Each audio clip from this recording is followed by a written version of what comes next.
வணக்கம். என் பெயர் டாக்டர் புருதவன். இன்று இந்த வீடியோவில் நாங்கள் சிறுநீரக தொற்றுநோய் பற்றி பேசப் போகிறோம். இந்த சிறுநீரக தொற்றுநோயை புரிந்து கொள்ள முயற்சிப்போம். சிறுநீரக தொற்றுநோய் எவ்வாறு ஏற்படுகிறது மற்றும் இது எவ்வாறு சிறுநீரகத்திற்கு சேதம் விளைவிக்கிறது என்பதை பற்றி எங்கள் கிட்டி நிலை யூரியா நிலை படிக்கத் தொடங்குகிறது. அப்படியானால் முதலில் நம் உடலை புரிந்து கொள்வதிலிருந்து தொடங்குவோம்.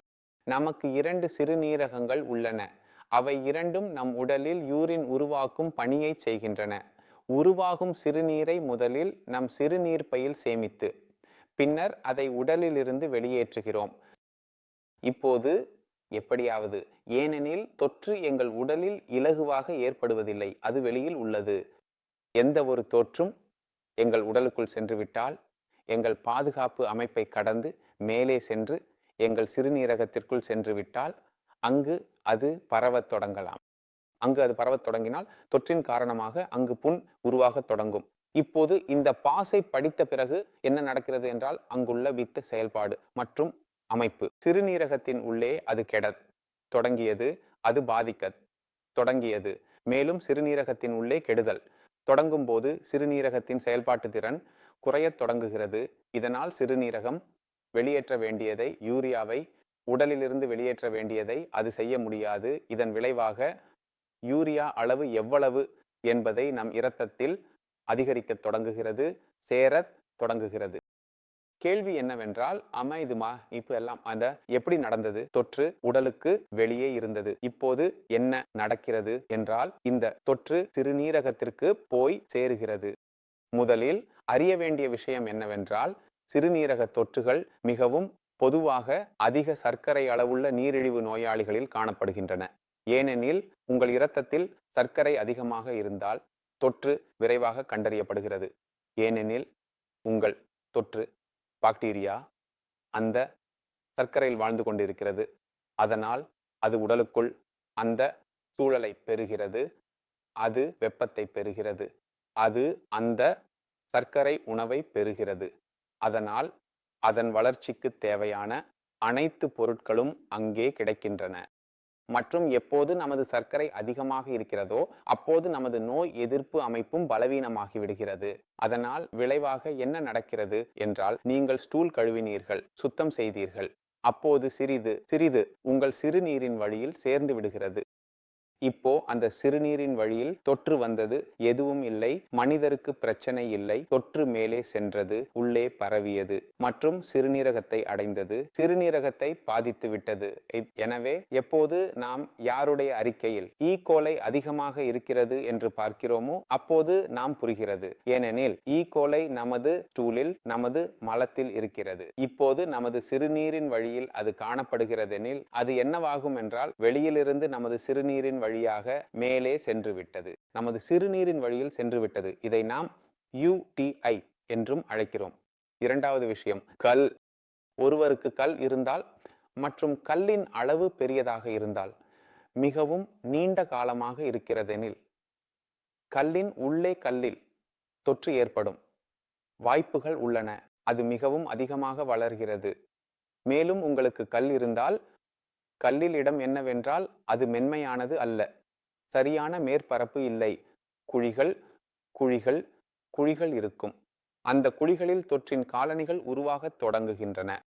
இப்படிப்பட்ட வழக்குகளில் நாம் எந்த ஒரு வகையான ஆன்டிபயாட்டிக் கொடுத்தால் 2 அல்லது 4 நாட்களுக்கு அறிக்கை முற்றிலும் தெளிவாக இருக்கும். ஆனால் மீண்டும் தொற்று ஏற்படுகிறது. ஏனெனில் சிறுநீரகத்தில் உள்ள கல் சில பாக்டீரியாவை காப்பாற்றி வைக்கிறது. இதனால் அது மீண்டும் மீண்டும் வெளியேறுகிறது, மீண்டும் மீண்டும் தனது எண்ணிக்கையை அதிகரிக்கிறது மற்றும் மீண்டும் மீண்டும் நோயாளியை தொந்தரவு செய்கிறது. இதனால் சிறுநீரகத்தின் அமைப்பு சேதமடைய தொடங்குகிறது. மேலும் கெட்னின், யூரியா போன்ற பொருட்கள் நமது உடலில் உருவாக தொடங்குகின்றன. மேலும் மெதுவாக இதை பற்றி கவனம் செலுத்தாவிட்டால் நமக்கு டயாலிசிஸ் அல்லது மாற்று பற்றி சிந்திக்க வேண்டிய நிலை ஏற்படுகிறது.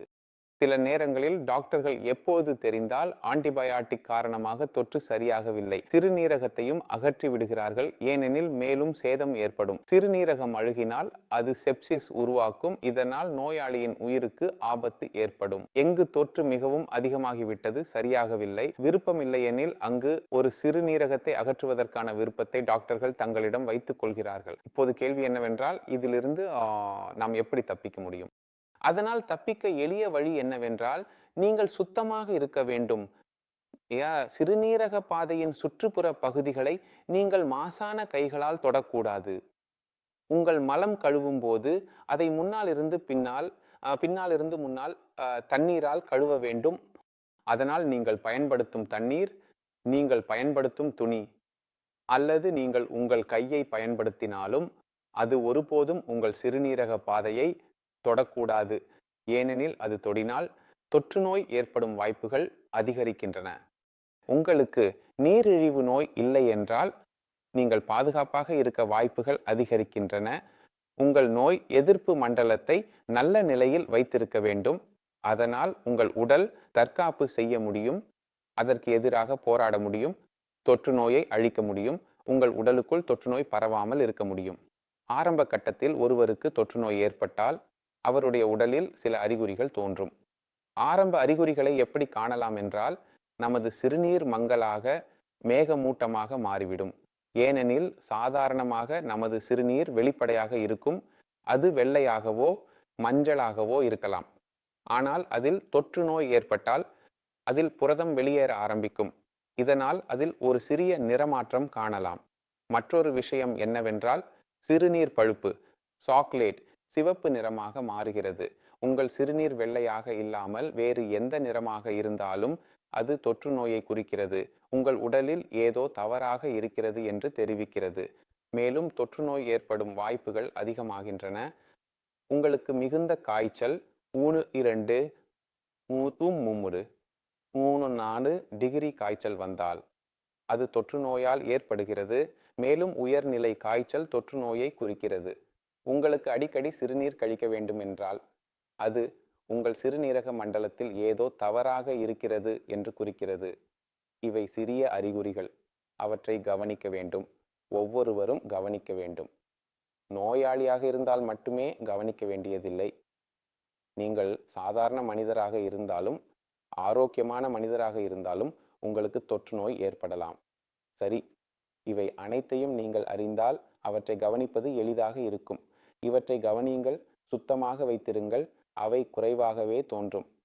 இந்த வீடியோவில் நீங்கள் சிறுநீரக தொற்று நோயை புரிந்து கொண்டீர்கள் என்று நம்புகிறேன். சிறுநீரக தொற்று நோய் ஏன் ஏற்படுகிறது? எந்த காரணத்தால் ஏற்படுகிறது? என்ன அறிகுறிகள் தோன்றுகின்றன? ஏன் சிறுநீரகத்திற்கு சேதம் ஏற்படுகிறது? இன்னும் மனதில் ஏதேனும் இருந்தால் நீங்கள் எங்களிடம் தொடர்பு கொள்ளலாம். டாக்டர்கள் குழு உள்ளது. இப்போது நான் உங்களிடம் விடைபெற விரும்புகிறேன். அடுத்த வீடியோவில் சந்திப்போம். அதுவரை நமஸ்காரம்.